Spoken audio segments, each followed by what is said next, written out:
नमस्कार, महाराष्ट्राचं मनमध्ये आपलं स्वागत. राज्यातल्या युवकांच्या आशा आकांक्षा आणि अपेक्षांचं प्रतिबिंब असलेला युवा धोरणाचा अंतिम मसुदा तयार झालाय आणि राष्ट्रीय युवा दिनी म्हणजेच 12 जानेवारीला तो मुख्यमंत्र्यांना सादर करण्यात येतोय.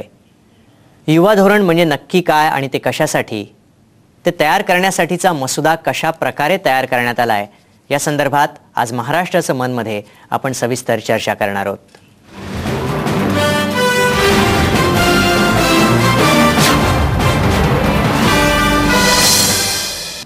युवकांना चांगलं शिक्षण देणं, मूलभूत सुविधा उपलब्ध करून देणं हे देशाच्या सरकारपुढचं मोठं आव्हान आहे, असं मत खासदार सुप्रिया सुळे यांनी व्यक्त केलंय.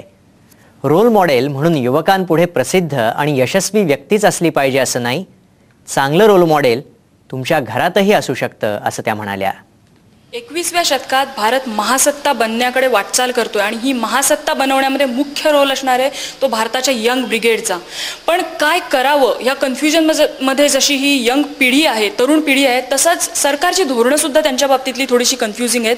याबाबत चर्चा करण्यासाठी आपल्यासोबत आहेत युवा खासदार सुप्रियाताई सुळे. नमस्कार.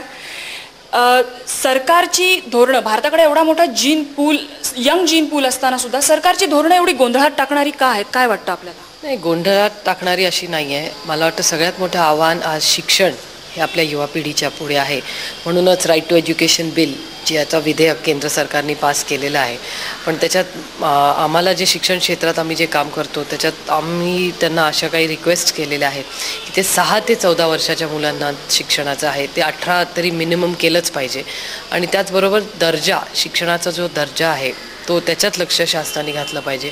आणि त्याचबरोबर सप्लाय आणि डिमांड, जे उच्च शिक्षणाला आज मुलांना सीट्स मिळत नाहीत त्यांना पाहिजे त्या कॉलेजेसमध्ये किंवा त्या पाहिजे त्या कोर्ससाठी, त्याच्यात सप्लाय आणि डिमांडमध्ये जी गॅप आहे ती कमी करण्यासाठी केंद्र शासनाने आणि महाराष्ट्र सरकार या सगळ्याच राज्यांनी एकत्रपणे घेऊन याच्यात लक्ष घालायला पाहिजे. युवक कल्याण मंत्रालयाकडनं जी नॅशनल यूथ पॉलिसी 1988 साली केली होती, त्यानंतर तिच्यामध्ये 2003 साली सुधारणा करण्यात आली आणि आजपर्यंत आपण तीच पॉलिसी वापरतोय.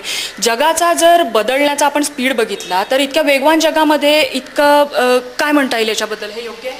नाही, पॉलिसी ही रेग्युलरली अपग्रेड झाली पाहिजे. आणि माझं म्हणणं आहे की ज्या वयोगटासाठी ती पॉलिसी आहे त्यांनी त्याच्यात इंटरव्हेन्शन्स केले पाहिजेत. कारण की शेवटी ती पॉलिसी त्यांची ग्राउंड लेवलला आम्ही अनेक वेळा चांगल्या स्कीम्स करतो, पण त्या ग्राउंड लेवलला त्या परिस्थितीत वेगवेगळ्या परिस्थितीत इम्प्लिमेंट करणं कदाचित अवघड पडत असते. तर ह्याच्यात बारीक बारीक लक्ष घालून दर 6 महिन्यांनी एक डिस्कशन ठेवून, डिबेट ठेवून त्याच्यात अजून सुधारणा कशा करता येतील ह्याच्यासाठी प्रयत्न सगळ्यांनीच केले पाहिजेत. तरुण पिढीपुढे एक मोठं कन्फ्युजन आहे. एक बाजूला त्यांच्याकडे बेरोजगारीचा मोठा प्रश्न आहे की बरेचसे तरुण आज बेरोजगार होत आहेत, रिसेशन म्हणा किंवा इतर कुठच्या तरी कारणाने. आणि एक बाजूला अशी काही क्षेत्र आहेत, कला म्हणा किंवा संरक्षण म्हणा, की जे मॅनपॉवर कमी पडत असल्याची ओरड करतायत. मग काय म्हणता येईल याच्यामध्ये की आपण अवेअरनेस किंवा मोटिवेशनला कमी पडतोय?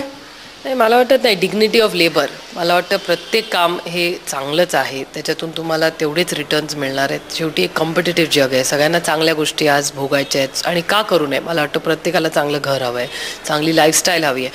आणि त्याच्यात मला वाटतं सगळ्यात मोठं आव्हान आपल्यासारख्या देशाच्या समोर आहे ते म्हणजे पॉप्युलेशनचं आहे. लोकसंख्याच इतकी मोठी आहे की कितीही केलं तरी कमीच आहे. त्याच्यामुळे लोकसंख्येवर नव्या पिढींकडून माझ्यासारख्या तरी खासदाराच्या खूप अपेक्षा आहेत की फॅमिली प्लॅनिंग असेल, चांगलं दर्जाचं शिक्षण असेल आणि सगळ्या सिस्टममध्ये अकाउंटेबिलिटी ही जेव्हा वाढेल तेव्हा बदल आपल्याला दिसेल काही काळात. नव्या पिढीमध्ये आपण काहीतरी बदल घडवण्याचा विचार करतोय, पण नवी पिढी त्यांच्याकडून अशी ओरड होते की आम्हाला कोणी रोल मॉडेलच नाहीये. काय सांगाल याच्याबद्दल? नाही, रोल मॉडेल नाही आहेत या देशात असं म्हणणं मला फारसं काही पटत नाही. आपल्या देशात खूप टॅलेंट आहेत. रोल मॉडेल म्हणजे कोणीतरी फार फेमस आणि सक्सेसफुल जो सगळ्या जगाला माहिती असाच नसावा. रोल मॉडेल तुमच्या घरातही असू शकतो, तुमच्या शाळेत असू शकतो, तुमच्या जवळ असू शकतो. त्यामुळे तुम्ही ज्याच्यावर आयडेंटिफाय करता तेच करायला पाहिजे. आणि मला वाटतं ही सगळीच पिढी इज इन अ हरी, कारण का ह्या तंत्रज्ञानामुळे इन्फॉर्मेशन इतकी जास्ती ट्रिकल होते, त्यामुळे ही पिढीला नॉलेज जास्त आहे, अवेअरनेस जास्त आहे आणि जरूर असाव्या. मला वाटतं शासनाने बेसिक अम्युनिटीज जरी त्या मुलांना उपलब्ध करून दिल्या आणि मी आधी म्हणले तसं सप्लाय अँड डिमांड गॅप जी आज आहे शिक्षणात असेल, आरोग्यात असेल, ती जेव्हा आपण त्याच्यात काहीतरी समतोल आणू शकू तेव्हाच ह्या मुलांचे जे मोठ्या व्यथा आहेत त्या आपण कुठेतरी सोडवू शकू.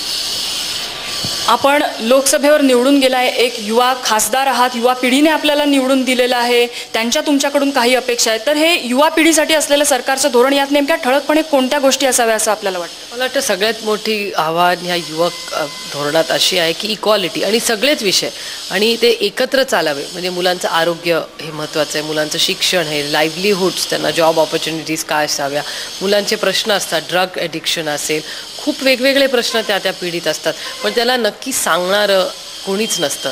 त्याच्यामुळे जर चांगले काउन्सिलर्स आपण काही ठिकाणी ठेवले आणि काउन्सिलर्स म्हणजे गाईड, एक बॅलन्स्ड गाईड देण्यासाठी. काउन्सिलर म्हणजे आपल्याला काहीतरी मदत हवी आहे किंवा आपल्याला काहीतरी आजार आहे किंवा आपल्याला प्रॉब्लेम